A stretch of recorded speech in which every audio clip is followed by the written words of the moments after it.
Some breaking news. The Cubs just traded Seattle to get Drew Pomeranz. What does that mean? Having Pomeranz now join the Cubs organization, what does he bring to the table? Obviously, a trade that the Cubs are hoping will help the bullpen after losing Justin Steele, Eli Morgan. Both guys going to be, for all intents and purposes, out for the season. So we're going to talk about that here on the Cubs Baseball channel. Like, subscribe, thumbs up, get in the comments section, do all those things as we hang out on an off day with some action.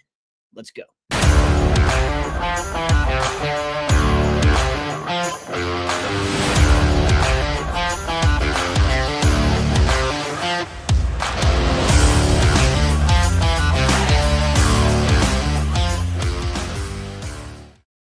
All right, guys, Mick Gillespie here on the Cubs Baseball channel. And look, this is not a huge surprise, but it is a surprise. You never know when you're going to make a trade. But the bottom line is that the Cubs felt like they needed some help with the pitching staff, with the bullpen, and, with Justin Steele out for the year, and now Eli Morgan following him, they needed to get some help. And what they did was this. Look, this is kind of a bargain brand trade, but could come back and help them. I mean, they traded Seattle last year, got Tyson Miller. He ended up being one of their best relievers.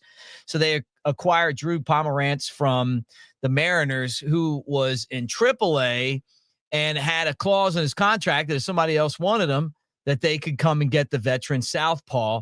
And that's exactly what happened. So we don't know exactly what this trade looks like going back the other way. But what we can tell you about Pomeranz is this: former first-round pick, 5th overall to the Mariners, and actually the Texas Rangers.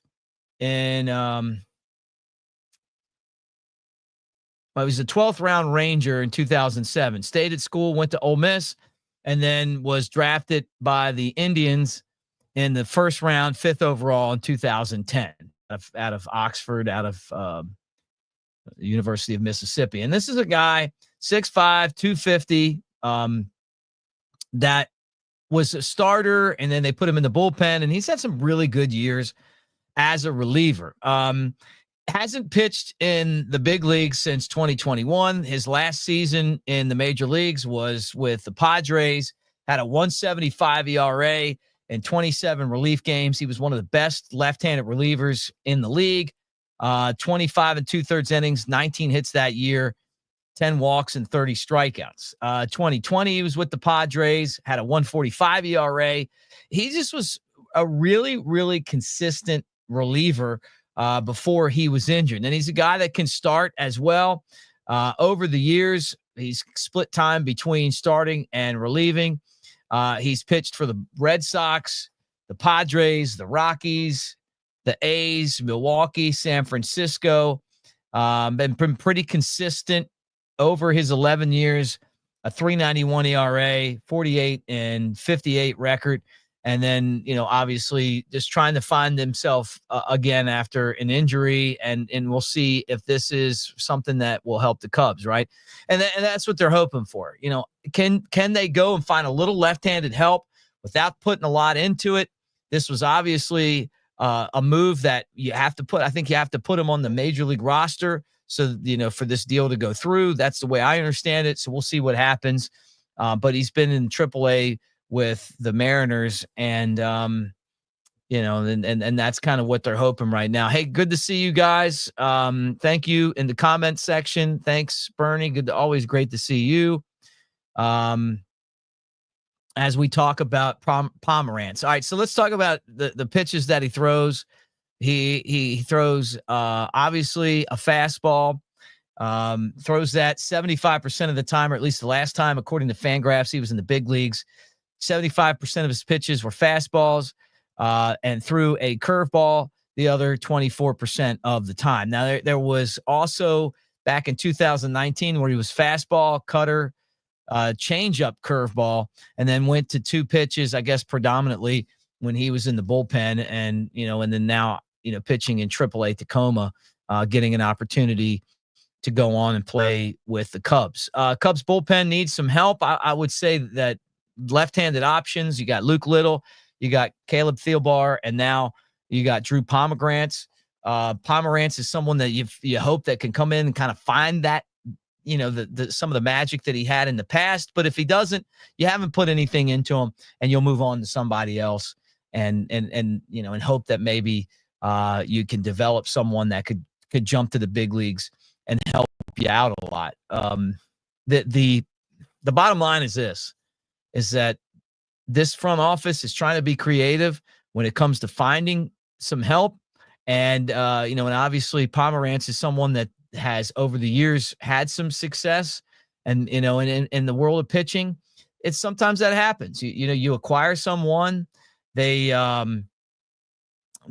another opportunity. They find a little left in the juice in the tank, and they take advantage of it. Now, Pomeranz was pitching in Tacoma, 14 strikeouts, 6 walks, a 4.66 ERA, and 9 2/3 innings. So not a big sample size there, according to Ken Rosenthal, who broke the news that there was going to be a trade. When you look at Pomeranz, you say, hey, man, feels like this is a guy that's been traded a few times.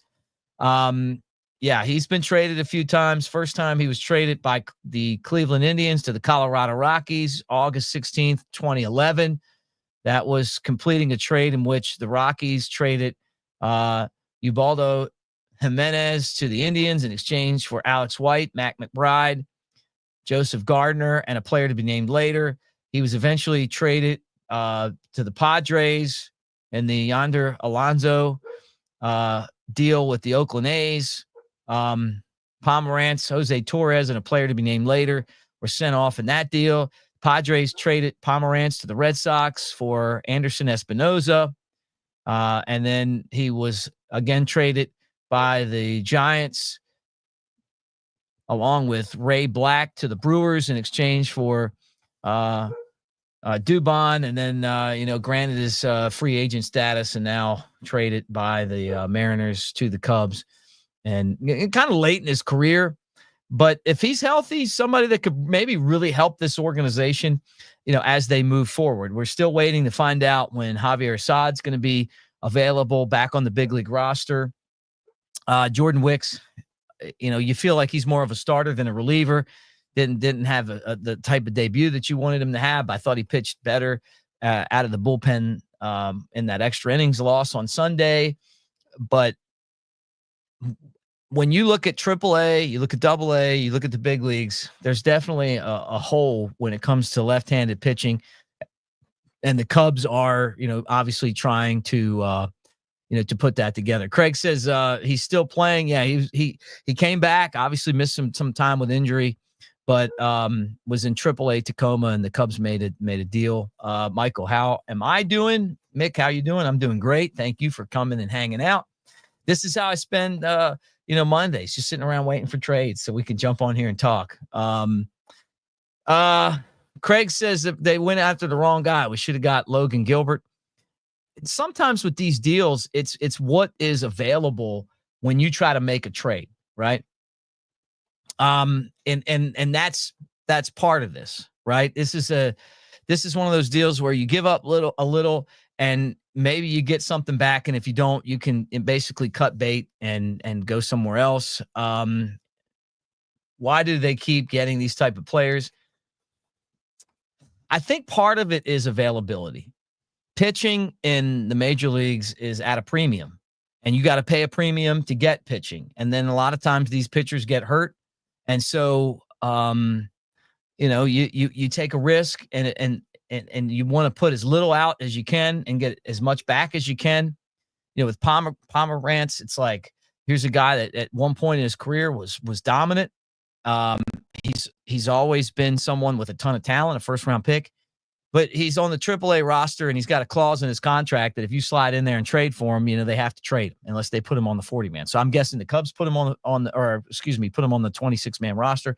I'm guessing that's what the Cubs are going to have to do. So there'll be a roster move that'll go along with it. But I don't think he's coming to the Cubs to be in AAA. And I think they'll give him a chance. And if they like him, they like him. And if they don't, they don't.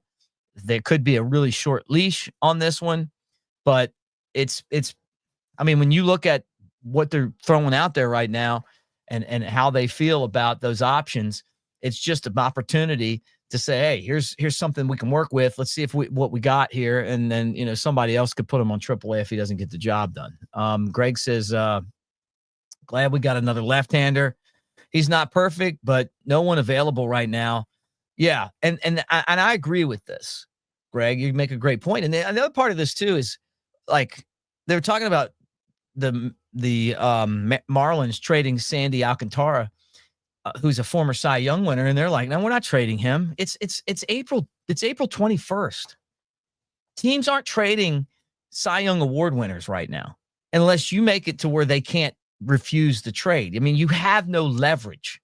So what you're trying to do is just find something that maybe can get you by until you get closer to the trade deadline where you might have a little bit more stability, and or maybe you develop someone that can help you get there. You may feel good about a couple guys in the minor leagues. You're just not ready to pull the trigger on them. Maybe you get closer there and you make a deal that helps you out there. And Paul says it's always a crapshoot with the relievers. I mean, that's the bottom line. The other thing is the injuries, right? We thought that Eli Morgan was going to be a very valuable part of this bullpen, and he's not. He's hurt, right? And Justin Steele was supposed to be with Shota Imanaga, our ace. He's hurt, So there's two guys right there. Tyson Miller trying to get back, but he's a right-hander. You're kind of limited on on the availability. But Roger, this is what I'm talking about. It's just hard to go out there at this point on April 21st and make a deal for a legitimate starting pitcher. And we did a video today, and you guys can go check it out, of some pitchers that maybe you could go trade for. I've heard Kyle Hendricks' name. I mean, would you guys want Kyle Hendricks coming back? How about, would you want to make a deal with the White Sox for Martin Perez? Is that someone that you're interested in? I mean, there's just not a whole lot of value out there when it comes to going out at this point in time and making trades to get pitchers. Now, I want to say this. Michael, I didn't watch WrestleMania, and I love wrestling. I saw something where they said Jim Hendry had a WrestleMania moment. Is that true? Was Jim in WrestleMania somehow? Did anybody see that, former Cubs GM? Because I didn't get a chance to watch it. Maybe I need to go back and do that when we get off the show tonight. But that would be so funny. I love Jim Hendry. I really would think that would be cool. Roger says, when will Kade Horton make his major league debut? This is an option for the Cubs that they hope happens sometime soon. I think that if he could put together 8 or 9 great starts like he's done now, that they're going to put him in the big leagues, because he's the best pitching prospect that they've had in a long time. And I feel like going back to Pryor and Wood, I think he's the best pitching prospect the Cubs have had since Pryor and Wood. And it would do nothing but help this organization to be able to give this kid the ball, let him go out there and see what he can do if they feel comfortable enough with where he is. So I think that that's where they're trying to get to right now with him.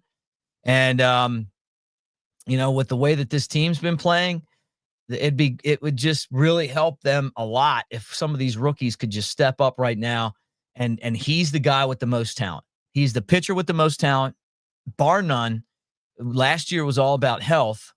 And I think that if they got him up there, it would make the situation with Steele a whole lot better. Craig says, I'd rather see Horton than bringing back Hendricks. I just read what you got, what they put out there, and ask you guys what you think. And I just don't think they're going to go trade for Kyle Hendricks. I really don't. But, Richard says, we're playing well, and we'll play an easier schedule coming up soon. Let's hope so. But it's the major leagues. I mean, all these schedules are tough, and it's none of them are easy to deal with. And, how many years have we sat back and said, hey, why aren't we playing the Pirates better? Why aren't we beating the Reds? Right. those are the teams in the Brewers. You got to beat those teams in your organization. So we're getting past this really, really tough schedule, and then we're going to play more. When it comes to taking on these teams in our division. All right, here's a question from Roger. He says, do you think Dansby is hiding an injury? I don't know. I'm glad that he's found a little bit of power this year, but the batting average is way, way, way, way too low. And that signing for $177 million this is turning out to be a really, really Jason Hayward type signing. Another former Braves farmhand that they signed, and the guy's just not getting it done. You got to have more hits than batting $180 at the major league level.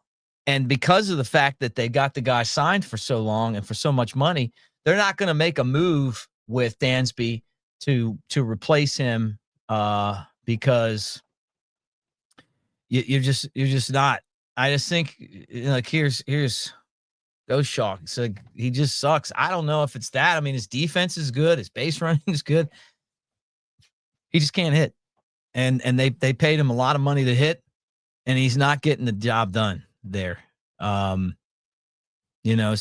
I mean, statistically, his defense is great, right? So wow, you said his defense is worse this year than last year. Yeah, I don't know.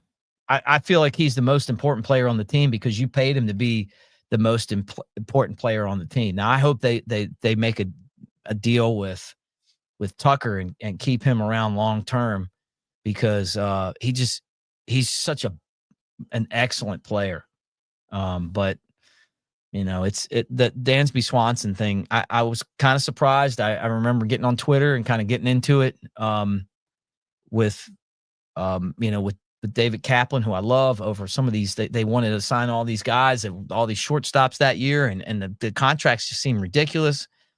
And then we got Dansby Swanson. It was like, hey, you know what? Great. And then the guy bats like 188, So I don't know.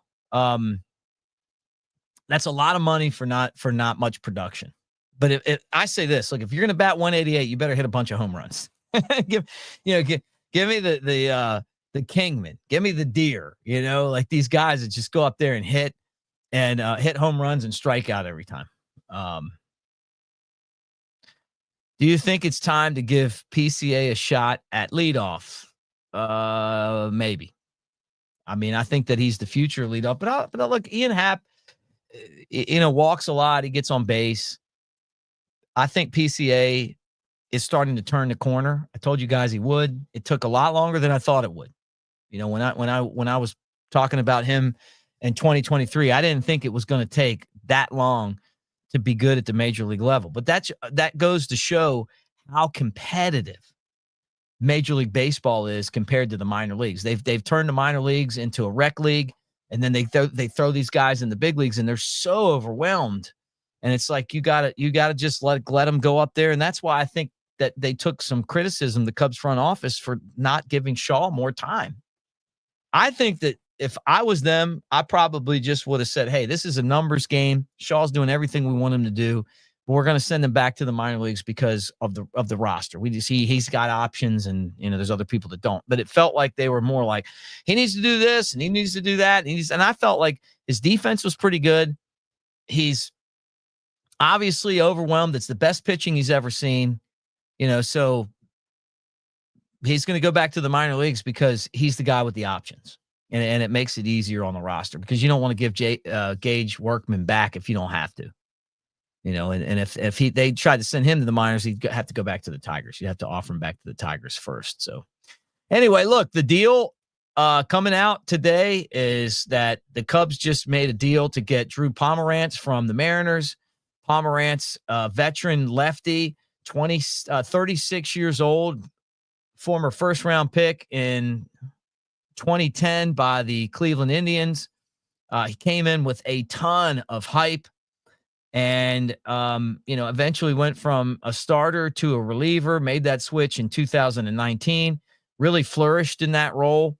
Was great for Milwaukee that season, then went to the Padres for a couple of years and was an excellent reliever, and then was injured and has been in the Mariners AAA, the organization for Seattle, but on their AAA roster. Cubs, by giving him an opportunity to make the big league roster, obviously get to make a trade for him. So he's got to be on the roster to complete that trade, from what I understand. And so look for him to be there. Right now, a 2-pitch pitcher who throws predominantly fastballs and curveballs. So that's what he'll be doing from the left side. Unlike when he was a starter, when he would throw cutters and changeups and stuff, he's just fastball, curveball right now. Cubs are hoping to get a little bit of help from the left side with Caleb Thielbar. We saw Luke Little in the big leagues for a day, but they just don't feel like they have a lot of depth. Jordan Wicks is up there now, but I'm guessing that you're going to eventually put him as a starter with the injury to left-hander Justin Steele. And that's where we are. But thanks for being here, guys. Like and subscribe. Give us a thumbs up. Always appreciate all of you guys, and comment if you're jumping on right now. But go Cubs. Hey, make a trade, trying to do something. I feel the sense of urgency with this front office. They're all on 1-year deals, and they either got to win now or it's over. And it feels like they're going out there and trying to do something. Not a huge move, but a move that should help at least create a little bit of depth in the system. All right, guys, talk to you tomorrow. Go Cubs.